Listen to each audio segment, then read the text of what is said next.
welcome back to the garage. If this is your first time visiting my channel, please go ahead, click on subscribe, and also click on that bell to receive all the updates and activities on my channel. All right, so this is the latest on the C3, but really it's more of a product review of how I've gotten it to this point. So, we've picked up this car sometime back in late May. Actually, it was in June. And so we've had it for about almost 2 months now at this point. I've been slowly plugging away at it, and one of the things I've been working on is the paint, right? So if you remember when this car was first brought on the channel, it was really heavily oxidized, almost to the point where it was gray and not black. And so for the past couple weeks, I've been working away on the paint, trying to make the best of a bad situation. And so just to get everybody up to speed, this is a 1976 C3 Corvette. The car was originally orange, and at some point in its life, the car was resprayed black. And when they resprayed it, they sprayed it with single stage paint.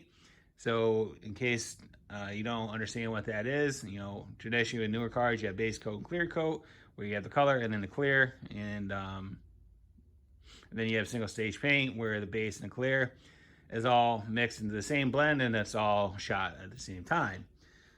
So this car has single stage paint, and the condition of the paint is not the greatest. It's showing signs of delamination underneath the market light on the driver's side. You can see there's actually a sheet of paint that actually came off, and then we have some bubbling on the hood and some delamination on the rear back by the bumper. And then we have a lot of damage on the top of the hood, acid stain marks, acid rain marks, hard water stains, and everything else. And at some point this car was left outside and everything else. But for the past couple of days, I've been working on this car to get it to the best that it can be. So as you can see, the sides of the car are actually pretty good. You can see my reflection in the paint. So again, I spent the last couple of days compounding this car, and it's actually, the sides have responded pretty well. The top of the roof has responded pretty well, as well as the side panels. The rear deck lid is just like the hood, where there's a lot of acid rain and hard water marks that have eaten into the paint, and there's only so much you can do with it. The next step after this will be wet sanding it, but really I don't think it's worth the effort. But so if we look down on the sides, you can see the reflection of the Evo in the paint. And again, we are looking at it under LED lighting, so it's going to show every defect possible.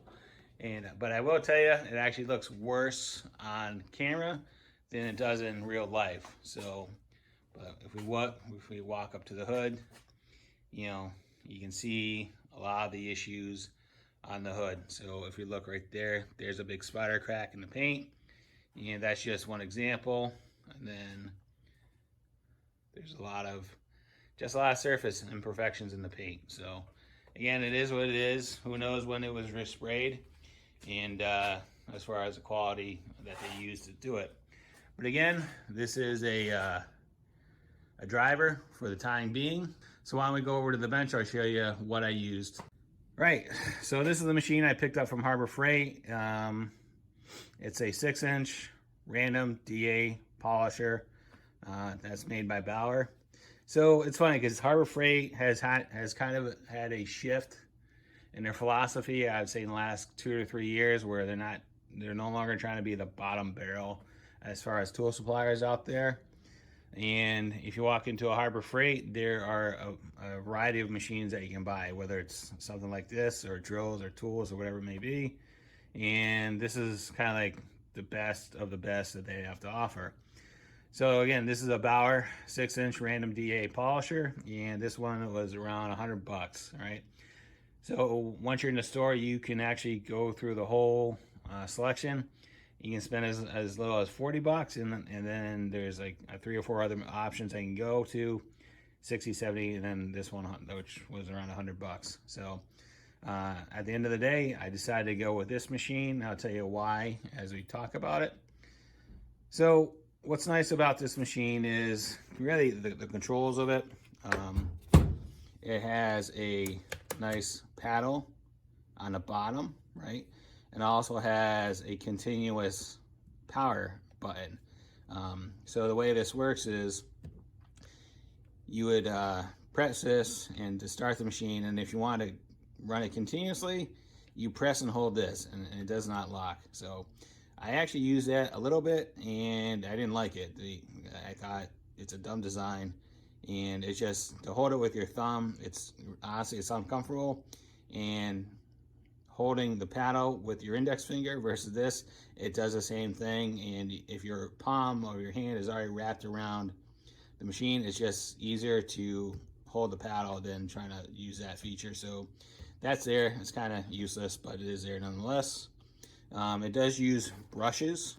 So there's brushes on either side. So in the event that you need to replace the brushes in case you wear it out, you can certainly do it. As far as the front end of it, so this machine does have provisioning for a side mount. There's a spot right there, and then a spot on the other side. I don't think you would ever use it with it designed the way it is with this bullnose grip on it. So what's nice about the bullnose versus the side post for the handle, when you're using the machine, you know, you say you're grasping it with the right hand and you're holding the front of the machine with your left. Doing that, the center line of gravity, or whatever you want to call it, or the axis of it, you know, it's a natural movement to be holding it on the left hand with in the palm, and then to rock it, right? So you can rock it either way. It's more of a natural motion versus if you're holding it with your left hand with a handle, the tendency is you're going to lift up or lift down. It's not a great feeling. So the fact that it's got the bullnose on it, it's more natural to use it. Yeah, and so part of, you know, using a machine like this, it's really how you're applying pressure to the pad, right? Front, you know, front, back, left, right, and using that bullnose, it's just a natural extension of your hand. It just feels better to do it. Also, on the top, you have the variable speed, and having it there is very handy because as you're using it, if you want to make adjustments on the fly, it's just a very natural movement to grab it and move the adjustment with your thumb as you're going through it versus having it on the side or anything like that. And then you can just look down and figure out where you're at. As far as pads and compounds and everything, this is what I ended up using. Initially, I erred on the side of caution. So I used a orange pad and some Griots compound. And I went through the entire car, and this is probably 2 or 3 weeks ago. And for the most part, the sides of the car responded pretty well, but really on the hood and the rear deck lid, there is still a lot of hard water stains and acid rain stains on it. So what I decided to do, so I need to get a little bit more aggressive with what I'm doing. So I went and bought the Maguire's 105 Ultra Cut Compound, and this, as far as Maguire's, that's one of the more aggressive compounds that they sell. And then I bought a 6-inch coarse and a 6-inch medium pad. And so what I wanted to do is, again, being err on the side of caution, I started off with a 6-inch or the green pad, and I went on the hood, and I immediately saw that I really wasn't getting the results I wanted. So I immediately stepped it up to the blue pad with the same compound, and I went after it.